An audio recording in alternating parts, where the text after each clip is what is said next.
What's up, ladies and gentlemen? I'm Jonathan. Zelda. And we're going to do this right... welcome to North Lake Survivors. We're going to do it right this time, because last time we never said spoilers. So, spoilers. We're going to spoil a bunch of movies. A bunch of movies. Alright. So, Citizen Kane. No, I'm playing... Citizen Kane. I'm just joking, because it's an old movie. Because that's your favorite movie. It's not my favorite movie, but I do think it's like the best movie ever made. Yeah, I haven't watched it. You've never seen Citizen Kane? Yeah, you told me this millions of times. You're like, what? Yeah, I'm still in shock. Did you never take film appreciation in college? You have multiple degrees and you've never taken film appreciation. God, where did you take film appreciation? I took it at North Lake and UTA. I can take it at North Lake. Yeah, you can take it at North Lake. So, I'm teaching at North Lake now, yeah. so I think I could just take a class. Just take a class. Yeah.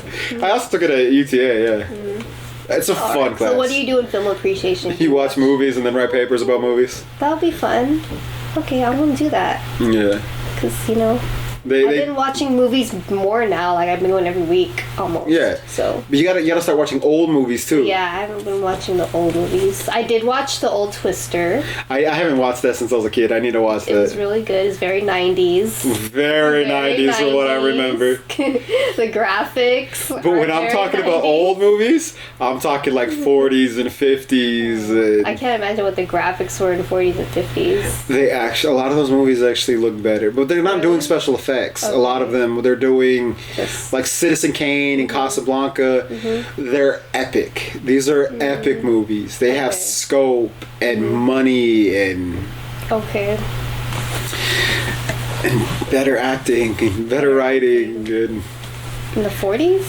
Oh my god, these movies are beautiful. Like 40s through 60s. And then you get the 70s when movies become gritty and real and kind of dark. So you have silent films, and there's some brilliant silent films. Some of the best silent films though I think are actually foreign films in that era. Beautifully made. Then you get the black and white talkies like the Universal monster movies and of that era. That's where you get Citizen Kane and things like that. So Citizen Kane is black and white? Citizen Kane is black and white, yeah.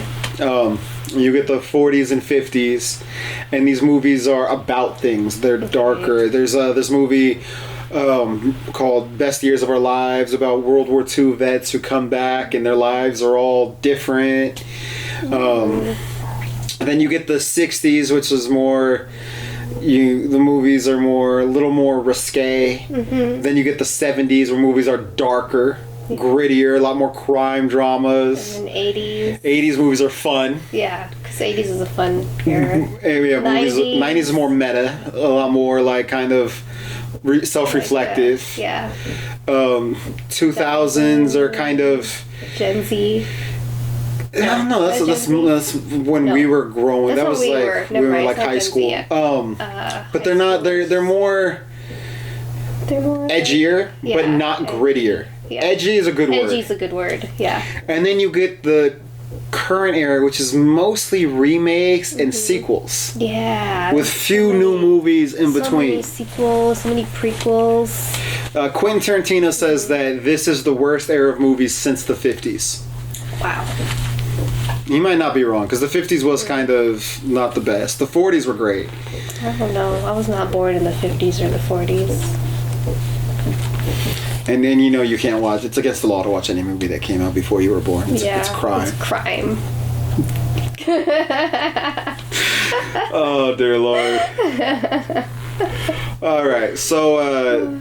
you saw Drive Away Dolls. Yeah. Now, before I went to watch it, I was like, this movie reminds me of what I assume Thelma and Louise is like, but I've never seen Thelma and Louise. I've never seen Thelma and Louise, but it's like them two girls on a road trip. So the night before I went to go watch this, for the first time ever, I watched Thelma and Louise. Yeah. That movie is fucking brilliant. Really? That movie is genius. Is it anything like Drive Away Dolls? No, I actually wish I didn't watch it before Drive Away Dolls, because I went in expecting it to be similar, and I was disappointed, because I was like, this is like the modern version of Thelma and Louise. Basically, the only thing they have similar is two girls on a road trip. Yeah. But I was like, it's the modern day Thelma and Louise. And then when I was watching, I was like, oh no. No. Oh my god. Oh, I miss Thelma and Louise. It was like like it started off really intense, the movie. Well, before we get to it, I'll tell you what Thelma and Louise is. Oh yeah, tell me. So it's by Ridley Scott. He did Alien, Gladiator. You've seen those, right? Yes. So you know he's a good director. And it's about these two girls going on a road trip. One's in a relationship with a boyfriend and they fight a lot. One is married to the worst husband you could ever imagine. They go on a road trip. She wasn't the married woman wasn't going to go, but her husband's kind of a dick, so she was like, fuck it, I'm going. Yeah. He's clearly cheating on her because he's a used car salesman, and he's like, well, I'll be working all night. And she's like, it's a Friday night, no one's buying cars on Friday night. No, I'm selling cars all night long. Yay. So she's like, fuck it, I'm going on this weekend trip. They go to a bar, they drink a little bit, she dances with a guy, he tries to force himself on her. Oh, okay. Her friend shoots him. Dang. And now they're on the run. Okay. And there's a shirtless Brad Pitt that apparently everybody loves. Shirtless Brad Pitt. Because when I was reading the reviews for it, that's all anyone talked about was shirtless Brad Pitt. I was like, there's more to the movie than that. Shirtless Brad Pitt. Oh my god. That's like 2 scenes in the movie. There's so much more. To be fair, I think Nino watched Driveway Dolls because of the nudity. I don't think he knew anything else about the movie. Yeah, so that's a drama, and it's about something, and it's kind of dark but still fun, and so that's what I was expecting with Driveway Dolls. And the only thing I knew about Driveway Dolls were that it's a road trip, they're lesbians, it has something to do with the mob, which it turns out it had nothing to do with the mob. Yeah. And that they're lesbians, road trip. Oh, and that one of the Coen brothers is the director. Yeah. That's all I knew about this movie. And I was already wrong about the mob. I did not expect this movie. So what did you think? Spoilers. Well, the beginning, like, you think that it has something to do with a mob because that one guy gets ambushed in the alley. Yeah. So it was kind of like, it felt like it had something to do with the mob. But then, once you find out, like, after they get into the car... Spoilers. It's about dildos. Yeah, spoilers. Yeah. This whole movie is about dildos. Because it's not just the dildos, it's the senators. Dildos, so it's dildos, apparently back in the day, Miley Cyrus... which is really random. Miley Cyrus. Well, the first time she was on, I was like, that looks like Miley Cyrus. I know. And then the second time she was on, I was like...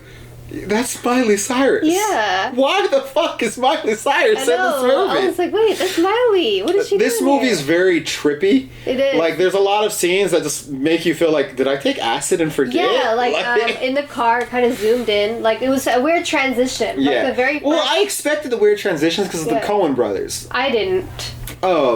I had no idea. After the first transition, I was like, what kind of movie is this? The Coen brothers always do weird movies. Like, their movies have weird sensibilities. Some of the transitions, though, I like, that's a little odd. So do they make their movies because they think most of their audience are, like, on acid or something? I think they just, they have this, they're auteurs. They have this weird vision, and all their movies, none of their movies I've seen are like this, but they're... As far as the hippie psychedelic stuff, that's not really stuff they normally do. But the way they shoot and the way they tell the stories and the way their characters act, that's very much them. Oh. Like the characters talking and the way, like the humor and all that I was expecting. It was the psychedelic elements that I was like, huh. Yeah, I was like, weird. But yeah, so Miley Cyrus would sleep with guys, and then I guess without them knowing, or they did know, and they allowed her to do it, she would make casts of their dicks. Yeah. What didn't they call her, the plaster caster? Yeah. Yeah. That was her name, the plaster caster. And Matt Damon, when he was a kid, was one of her lovers. Yeah, he was like young. Yeah. It was a young Matt Damon. Yeah. Yeah, we couldn't figure out who that was. Well, I don't know if that was that Matt Damon, but Matt Damon plays the older version. It was an AI version of him, right? What it might have been, I don't know, but the adult was Matt Damon. Yeah. And when he was younger, because he was whenever the trippy psychedelic part, she was like on top. I don't know if that was Matt Damon. I don't know who the fuck that was. It looked like a young. It did, but I don't know. Like was it just AI Matt Damon? That's what me and Nino thought. It was like a young AI version of it. It could be. Hollywood does that a lot. Yeah. And half the time it works. Maybe we need to rewatch. Half the time it doesn't. So it really well could be. Yeah. But then there's the girl from Fort Worth. We're currently in Fort Worth. I've never met anyone who talks like her. Well, maybe we haven't gone deep into Fort Worth. Maybe not, because that accent was ridiculous. It was strong. Her accent was so strong. That was maybe not Fort Worth accent. I don't know. But she was the slutty one. Yeah, she was a slutty one. And she was dating a cop and cheating on the cop. Mm-hmm. And then the other one was the uptight, bookish one. Yeah. But it was. I actually really enjoyed the movie. It was funny. I know it sounds like I'm bashing on it, but I actually really enjoyed it. It was funny. I thought it was funny but weird with the trippy psychedelic cutscenes, transitions. And I did love the kind of mocking Florida. Oh, making fun of the Miami versus Tallahassee. Well, not only that, but the senators. The senator being so upright and family values and faith, family, yada. And just kind of making fun of the hypocrisy of Florida. Yeah. I did enjoy that. Mm-hmm. When they sit down, who are you? Democrats. I was like, okay. When I saw that in the trailer, I was like, that's so stupid. But then when I watched the movie, I was like, that's brilliant. And then there were so many over the top scenes too. They were well, the sex scenes were so. The girl was on the bed moaning and all that, and no one was even touching her. No one was touching, and she was like, oh. She was making sound effects, and I was like, what is wrong with her? I was thinking the same thing. I was like, the girl's on the phone. She's not on the phone. There's no sex and then happening. She's still moaning, and we're like, what the hell is wrong with her? Minutes after they were done, she was still like, what is going on? We were thinking that too. We're like, what is this? What is happening with her? These sex scenes were so over the top. It was like, have these people ever seen sex? I know. Oh my god. It was so. You still haven't seen it, but the sex scenes were worse than the sex scenes in the room. Oh yeah. I was just like, and it's just the constant afterwards. I was just like, oh my god. But it was funny. It was. I liked it. I enjoyed it. What did you think of the basement scene where they kissed? Was it with the cheerleaders? I thought they were a soccer team. Sure. Oh yeah, not cheerleaders, soccer team. Yeah, you're right. Yeah, because she didn't want to, and they were so they were in the basement. Did you think there was any chemistry between them? No, because she was kind of scared to do it at first. She was she didn't want to, because she was like, oh, she's my friend, and then the other girl, she was like, no, just come on, let's do it. And then they kissed, and then they got up, and she just left. I'm sorry, I can't do this, or something. Yeah, and she was like, if you bring someone home, I'll just take my book into the other room or something. It was their relationship, I didn't really buy. It was odd. I didn't see any chemistry with them. It's very odd. It felt, to me, that part felt very, everything else in the movie I liked and I rolled with and I thought it worked really well. Mm-hmm. That relationship felt very forced. Very. There was even the sex scene between them, she fell asleep right afterwards, immediately. Yeah, and I'm just like, what? Okay, clearly they're not compatible. Because she just fell asleep. There was, I don't know, even after they were in love, I felt no chemistry between them. I didn't either. Yeah. I mean, there were parts of the movie where I was like, why are they even friends? Yeah, because they don't even like the same things. One is very work ethic. She's all about work, and the other one is all about having fun. And you can have odd couple. I mean, that's a trope that's always been there where they're different, but there's usually a commonality. Yeah. Here it's just I don't understand why they associate. Yeah, I didn't see anything that they had in common. And it's not even they work together and they're the only lesbians at their job, so they became friends. Right. It just, there's no reason for them to have a connection at all, let alone a romantic one. Right. So that part was confusing. It was. But I do love when they were in the shower, she's like, I want... What? I want... What do you want? I want you to fuck me with the senators. I was like, what? I was like, what? And then they made copies. Yeah. Before extorting the senator for $1 million. They made copies. They made copies of his dick. And then they left it at the restaurant at the end of the movie. Yeah. And the busboy opens it up and he's like, what?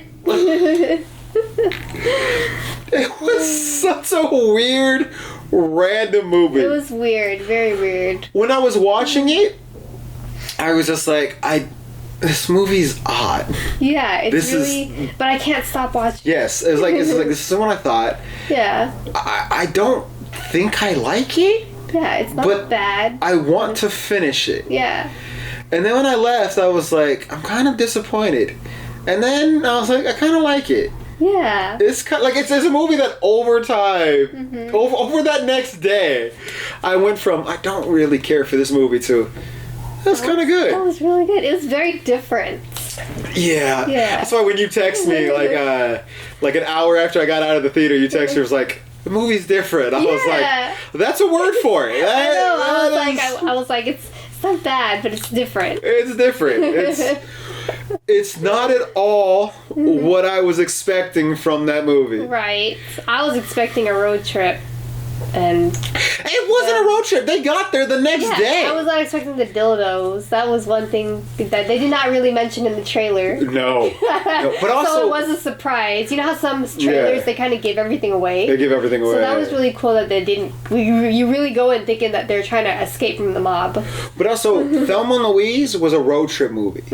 Jay and Silent Bob, that's a road trip movie. Yeah. This was not a road trip movie.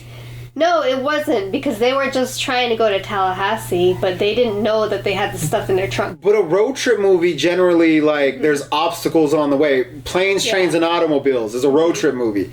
It's about the journey, and things keep happening that derail them and all this stuff. Harold and Kumar is a road trip movie. You don't think this was? Because they did go to, like, the strip club. Most of the movie took place in Tallahassee. Like, you had the beginning with the setup, and then you have a little bit in the middle where they're traveling, but they go to one destination, and then they're there. Okay. There's like one pit stop, and then they're there. True. It wasn't a movie. The movie wasn't about the journey. The movie was about what happened when they got to the destination. True, because they did get there pretty quick. So quickly. A road trip movie is about the trip. Yeah. This was about the destination. Okay. You don't think so? Yeah. Because they did get there really quick. So it was just about like them trying to escape the people who were trying to steal the dildos, and then the random head in the car. Why did they keep the head in the ice? Yeah, I don't know why Matt Damon wanted that. Yeah, it was in ice. It was in a bucket of ice. Because they wanted him to see the guys. They wanted Matt Damon to see the guy's head. I don't know why. I don't know. I do love that the cop shot, spoilers, the cop shot Matt Damon just... Whoosh. Oh, I know. She saw him running. She's like, hold on. Let me get this. I did enjoy it, though. It was a really good movie. Yeah. After watching it, I was like, this is weird. But it actually is pretty good. It is. It's a different movie. Yeah, it is pretty funny. But it's not Thelma and Louise. No. Thelma and Louise is much better. I had no idea it had Miley Cyrus in there as plaster cast. That threw me. I was just like... What? Miley Cyrus is famous. Why is she in a throwaway blink and you'll miss her part? Yeah. I'm like, what? It's a weird movie. You need to watch it. You do. As you can tell, as we do this conversation, I'm trying to figure out how do I feel about this movie because it's so odd. Yeah, it's odd. It's not bad, but it's not. But it's not great. But it's enjoyable. It is enjoyable. But I don't know. I had some good laughs. I don't know how many times I would rewatch it. I wouldn't rewatch it. I don't know if I would actually. I don't know. It's not Harold and Kumar. Yeah, it's not Harold and Kumar. Like, it's not over the top funny, but it's so stupid that it's funny. Yeah. Like, you look at the stupid parts and you laugh. When we talked about on the last episode, Jason Momoa not taking anything seriously in the Fast and Furious movie, none of this movie took itself seriously. Everything was not serious. The scene where the cop ex-girlfriend is crying and undoing the dildo. Yeah. And she's like, I don't want this anymore. She's like, no, that was a gift. That's your wall dildo. But if we're not both gonna use it, I know. and I'm just like, the front door is right behind you. You're telling me that in this person's house, you walk in and the first thing you see is a dildo on the wall? That's the first thing you see in this house? What if that was the first thing you saw in someone's house? I'd turn around and leave. Be like, all right. I think I forgot something in the car, and then I would just never come back. What would you do? Probably the same. I'll be like, oh. Well, I mean, you know what they're doing with that wall dildo right in front of the front door, and I'm just like, this is odd. It's like, oh, I forgot. I left something in the oven. I gotta go. In the oven? Oh my god, my house is gonna burn down. Yeah, I gotta go. I'd be like, hello? Yeah, I gotta go. They're like, your phone didn't even ring. Oh, it rang. It rang. Oh, there were so many. Either that, or I would be like, oh, I would pretend not to see it, let them bring me into the house, and the first chance I get, take a picture of the wall dildo and the front door so people could see it, then politely excuse myself, send that picture to everybody, and be like, well, what the fuck is wrong with these people? This is their front door. Oh my goodness. The girlfriend comes home, and they're like, it's just like, why? Why is this? Oh my goodness. And that poor dog. I know. No one wanted a dog. No one wanted that. That dog was so cute. It was! And it chased the head all the way down the street. And no one chased after the dog. Is anyone going after that dog? I hope someone goes after the dog. They have to. Movies are so ridiculous. Curly just laying on the ground like, I know, how is he still alive? And then he throws the papers up and the cop doesn't see it. I'm like, does Curly just die there? I know, it doesn't say what happened to him. He's just laying on the floor. Is he still alive? Is he dead?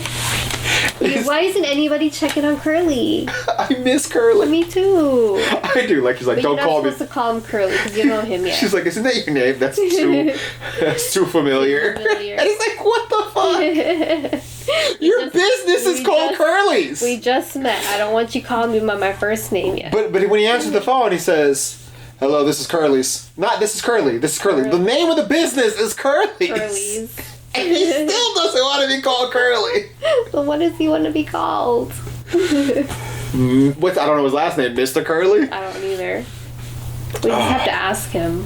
Excuse me, sir. What is your last name? Have to ask him. What do you prefer? He's like, Curly. I'm Curly. Like the Marios. Mario. You ever like that movie? The Mario Bros? Yeah. Not the cartoon, but the old school live action from when we were kids. I liked it. Because I said I liked that, and I've gotten ridiculed for it, but I enjoy that. Yeah. But my name's Mario, and then I'm Luigi Mario. Luigi Mario. That is pretty ridiculous. Why isn't it just Luigi? Well, they're brothers. I know, but why does Mario have to take the last name? Well, I guess it's because they're Mario Bros. That makes sense. Well, I would imagine the real question isn't why does Mario... Because it's not like his name is Mario and then they name the family after him. Mm-hmm. So the assumption is that the family name is Mario. Mm-hmm. So the real question is, why did his parents name him his last name? True. Like... You and Nino have a kid and you name him Pardo, so Pardo. Like, who does that? That's weird. Who does that? So his family name is Mario.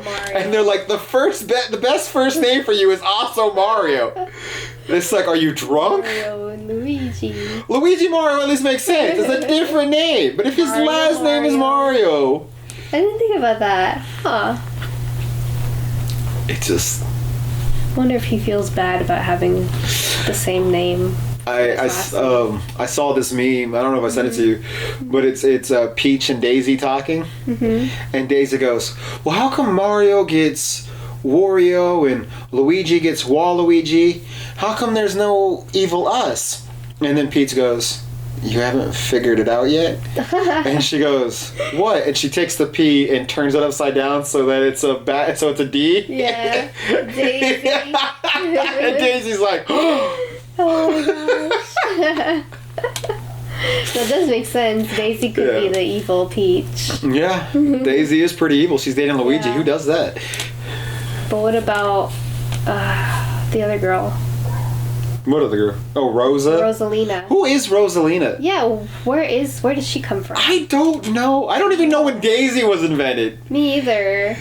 But all of a sudden there's Daisy and Rosalinda. And then there's the pink version of Yoshi, but not Yoshi, but the big nose. I forgot. Well, there's a bunch of different color Yoshis. Yeah. But no, it's not a Yoshi. It's a pink one.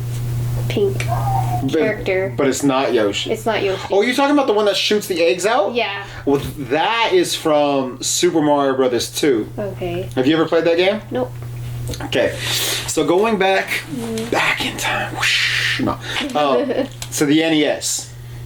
Yes. The original NES. The original Nintendo game console, right? Mm-hmm. They made the Super Mario Brothers game. Yeah. And that's the first one. That's the one that is most people's favorite. Not my favorite, but most people's favorite. Mm-hmm. You played that one, correct? The very original. The original. My version came with Duck Hunt. I don't know if you had that, where it was you could either play Mario or Duck Hunt on the same game. I don't remember. Did you have a Nintendo?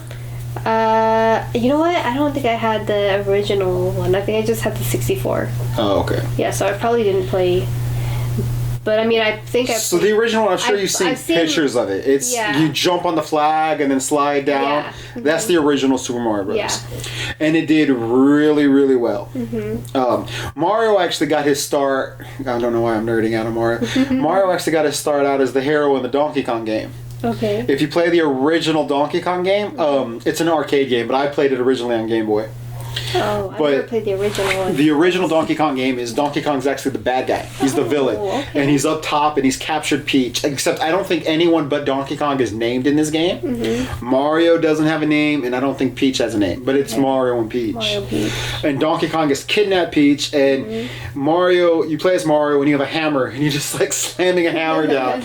And you have to get up and rescue Peach as Donkey Kong throws barrels down at you. Oh. And so you have to jump over the barrels or smash the barrels and all this stuff and rescue Peach from Donkey Kong. Okay. So then they gave Mario his own game. And eventually turned Donkey Kong into a hero and not the villain. Okay. But then in the second game, so after the first game came out, it did really well. So they made a Popeye the Sailor Man game. Wow. I didn't even know that. But I believe it was Popeye. I want to say it was Popeye. Maybe I'm wrong, but I'm pretty sure it was Popeye the Sailor Man. Okay. But they got cold feet at the last minute and was like, I don't know if Popeye can sell this game. Mm-hmm. So they stripped out everything that made him Popeye and they made it Mario. So the second Mario Brother game was supposed to be Popeye. Which playing the game, I'm like, what does any of this have to do with Popeye? So it might be something else. Popeye the Sailor Man, he ate spinach and became strong. But the second game's actually, well, I guess I can see that because you pull up like these berry things and that's how you power up in the game. Mm-hmm. But the second game is fun because in the first game you could only play as Mario and Luigi. Mm-hmm. The second game, you could play as Mario. Mm-hmm. You could play as Luigi, who could jump twice as high as everybody else. Mm-hmm. You could play as Peach, who can glide. And then you can play as Toad. Oh, okay. And the levels are completely different. Each level ends with a boss. And one of I believe the first boss is the pink guy who shoots the eggs out of it. Okay. And you have to jump and land on the egg, and then you pick the egg up and you throw it back at him. Wow. And you have to hit him 3 times to beat him. Okay. That's the second game. Birdie. Birdie, I believe, yes. Birdie. And that is such a fun game. Still not my favorite. Okay. My favorite is the third one. Oh my gosh. Super Mario Brothers 3 has the best power-ups. It's the one where you get the cards that turn and flip around. Have you ever played Super Mario Bros. 3? Where you get the cards and turn around? It's at the end of every level. Well, I know Paper Mario has that where they have the spirits. Yeah, it's like it's a star, a mushroom, or a flower. And if you get 3 of the same, you get a plus up. Well, Paper Mario is like that too, where you have the plus up, or a life, or a power badge. I'm gonna have to come over to your guys' house and bring Super Mario Bros. 3. It's the best game ever. That's one of my That and StarCraft are my 2 favorite games ever made. Okay. That game is so much fun. Mm-hmm. I know where all the flutes are. I learned from the movie Wizard. You ever seen the movie Wizard? No. It's a 90s movie with Fred Savage. Okay. You know Fred Savage, right? Wonder Years? Yeah, Wonder Years. And they're going to a Nintendo tournament where they're playing Super Mario Bros. 3 as the tournament. Okay. It's a road trip movie, trying to get to a game tournament. Trying to get to a game tournament. It might not be a 90s movie. I think it's an 80s movie. Okay. But it's so good. You should definitely check it out. You like games, you will love this movie. Okay. It's a bunch of nerds trying to play video games. But there's flutes in Super Mario 3? I didn't know that until I saw that movie. There's actually 3. The movie only does 1. They're like hidden. Yeah, but I've found all 3. Unless That's kind of like there's a new Mario game that came out on the Switch. The Wonder or whatever, where you can turn into an elephant? I don't know, but there's like hidden items in the game too. Where you Do you have that game? Nino has it. Is it fun? Yeah, it's fun. Because I've seen the Mario as an elephant, and I'm like, that looks weird, but I want to try it. Yeah, no, I don't know if he turned into an elephant in this one. Maybe it's a different game. Who knows how many Mario games are right now? Yeah, there's so many different Mario games. Mario, I think, is the most... Mario games, I think, have the most replayability. Mm-hmm. They're so much fun. Yeah. They're so simple and just... Let me run around and have nonsense fun. Exactly. Mario's great. Mario's pretty great. Mm-hmm. I did like that movie, too. The new one. Yeah. With Chris Pratt. Oh, that was great. The song Peaches. I saw someone on Instagram did a Bowser song with Peach singing to Bowser. Really? Like she's in love with him. That's so cute. I'm excited for the sequel because I want to see Yoshi. Yoshi's my favorite. Oh, he's gonna be in the sequel? Well, the post-credit scene of the first movie was the egg hatching. Oh yeah. The Yoshi egg hatching. So Yoshi has to be in the sequel. Yeah, Yoshi's great. I love Yoshi. Yoshi's pretty awesome. That's why I've always had lizards. When I don't play Peach, I'm playing Yoshi. Yoshi, I mean, you played games with me. I always use Yoshi. That's my go-to character. I always use Peach, but if Peach is taken and Yoshi's not taken, I'll take Yoshi. I always use Yoshi for everything. I hardly ever win, but I always use Yoshi. Mario Kart, Smash Brothers, everything. I use Yoshi. Yoshi's the best. That's my guy. I love Yoshi's Story. Did you play Yoshi's Story? I love that game. On the Super Nintendo? Yeah. Yeah. Mm-hmm. That game was fun. It was. Donkey Kong Country, I think, is one of the best Super Nintendo games, though. After Turtles in Time. Turtles in Time is the best I haven't Super played Nintendo that game. You've never played that one? Turtles in Time. Have you played any Ninja Turtle games? Ninja Turtle games? Yeah. The ones where they're fighting on the street. Is that a Ninja Turtle game? That's pretty much all of the Ninja Turtle games. Like it's like a multiplayer game, right? That's all the Ninja Turtle games. Okay, because I was like, I do remember playing with like my cousins. You're probably thinking of the arcade game, which is the first game. Probably, because like you have a bunch of other people and you're fighting and you're on the street. Yeah. And you're just moving. But Turtles in Time is the same setup. Okay. But then after the first 3 levels, you start traveling through time.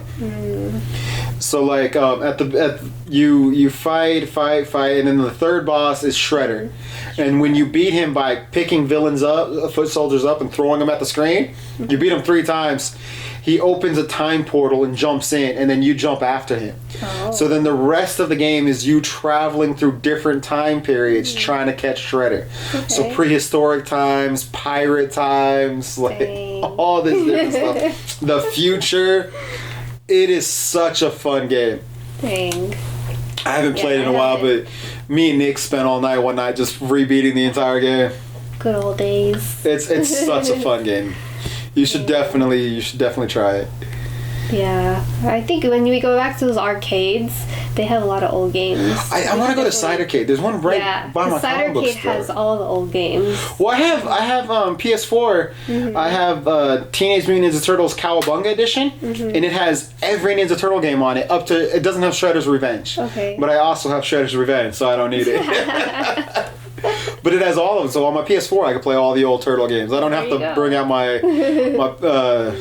Super Nintendo anymore. I can just play it all on there, but it's some fun. And then there's some Mortal Kombat Turtle games too. Yeah. You just fight. Yeah, that's one I would play, the Mortal Kombat style one. Oh, where you're fighting each other? I think so. And then the one, I feel like when you're, going on the street, yeah. So you definitely played the arcade one, the first one. And then you probably fought one of the fighting ones. Yeah, I think I played one of those too. Those were fun. Yeah. I miss games. I miss video games. I feel like I never have time for video games anymore. I know. Stupid jobs. I know. I'm thinking of maybe when I get back from San Diego buying a second laptop so that I can work on one laptop and play video games on the second laptop. Yeah. That's what I need to do. That's the dream. I need a second laptop. Yeah. I do want to get the RoboCop game for PS5. I haven't bought that yet, but I want to get that, and I want to get the Suicide Squad Kills the Justice League. Those are the two games that I'm like, when I get some free time, I'm gonna play those, and I'm gonna kill Superman with the Joker or whoever the hell they give me on Suicide Squad. Oh my god, do you not like Superman? I love Superman, but you just want to kill him. You have like King Shark or Harley Quinn kill Superman. That's ridiculous. I want to see it. That's just so out of ridiculousness that I gotta see it happen. Yeah, true. The Suicide Squad kills the Justice League. Yeah. The Suicide Squad doesn't stand a chance against the Justice League. Oh my god. I have to see that. So I need to play this game. And then the RoboCop game is. Have you seen the RoboCop movies? I have not. Oh man. There's a lot of movies I haven't seen. You got to. Old movies. The first RoboCop... So all the RoboCop movies take place in Detroit. Yeah. But when you watch the first RoboCop movie, there might be parts of the movie where you're like, that looks vaguely familiar. Because it was shot in Dallas. Oh, really? They shot Dallas for Detroit. Wow. I don't know why. Wow. But they shot Dallas for Detroit. Now I gotta see it. I've seen that movie a billion times. I never picked up on that until someone pointed. Ray Vaughn was like, that was shot here. And then he started pointing out things, and I was like, oh my god. There's literally a point in the movie where you see the ball tower. Really? In the background. I was like, how did I not ever recognize that? Oh my gosh. That's something you can't miss. So yeah, it was shot here. That's crazy. The movie's great. It's all about corruption and how corporations run the government, and the government is just a puppet for giant corporations. Yeah. It's such an 80s movie as well, like the aesthetic. But it's brilliant. You gotta watch it. Yeah. I'm gonna text Nina and be like, make sure she watches RoboCop. Yeah, I did finally watch Twister last week. I can't believe you never saw it as a kid. No. That movie is insane. It is. I'm gonna rewatch that. When does Twisters come out? I don't know if it's in the summer or... Dune, I believe, comes out this week, so watch the first one. Yeah, I definitely gotta watch the first one. You don't have to watch the Patrick Stewart one. Okay. That one's kind of weird. Patrick Stewart one of Dune? Yeah. Okay. He was in the original Dune. Okay. Oh, I don't think we're gonna watch the original. No. Okay, just part one. Just part one of this new one. I asked Nino, I was like, have you ever seen the original? He's like, no. I was like, you're not missing it. It's a classic and people love it, but I've seen it and I'm like, what the fuck is this? So it wasn't that great. I didn't care for it. I thought the new one, I know this is blasphemy, I thought the new one was much better. Okay. That's something people don't really say. I really love the new one. And they're saying that the part 2 is even better than part 1. Okay. This has to be people blowing shit out of proportions because I cannot imagine this to be true. I do love that this episode's going to come out after Dune is in theaters, and we're talking about it as if something that's not out yet. Yeah. But people are saying that it's the Empire Strikes Back of this era. Really? And I'm like, because my favorite Star Wars movie is A New Hope, but everyone loves Empire Strikes Back. That's the best of the original trilogy. Okay. They're saying that this is the Empire Strikes Back of the new era, and I'm like, that's an insane thing to say, but it does make me want to see this movie even more. Well, I gotta watch the first one to even know what it's gonna be about. Yeah, you do. You'll be lost. Yeah. You'll be completely lost. So I'll do it this week. It's kind of a lot. Yeah. So I'll definitely watch it this week before I watch it on, oh my god, March 1st. 2nd. Yeah. It comes out, I think, Friday, yeah? Yeah. Sheesh. And you need to watch Gossip Girl. I know. I need to watch Gossip Girl. I watched the OC. That was so good. I need to watch the OC. Yeah. Because if you like Gossip Girl, I think you would like the OC with the... I forgot. Seth Cohen is really funny. I forgot the actor who plays him. Oh, okay. But you'll know him. He's probably in a lot of other things. Gossip Girl's ridiculous. Yeah, I saw the first few episodes and I'm like, oh, this is really good. You see nothing. So. It gets weird and crazy and just like, what the fuck am I watching? Right. And why can't I stop watching this? I will definitely watch Gossip Girl. Oh. But alright, I'm Jonathan. I'm Zelda. Give us legends. There's more Miley Cyrus. Still don't give us family. Plaster Caster. And family. Plus family. Your thing was give us Miley Cyrus, Plaster Caster. Plaster Caster. Oh my god. Miley Cyrus. I don't know why she was in that movie. Yes, I don't. It's a mystery.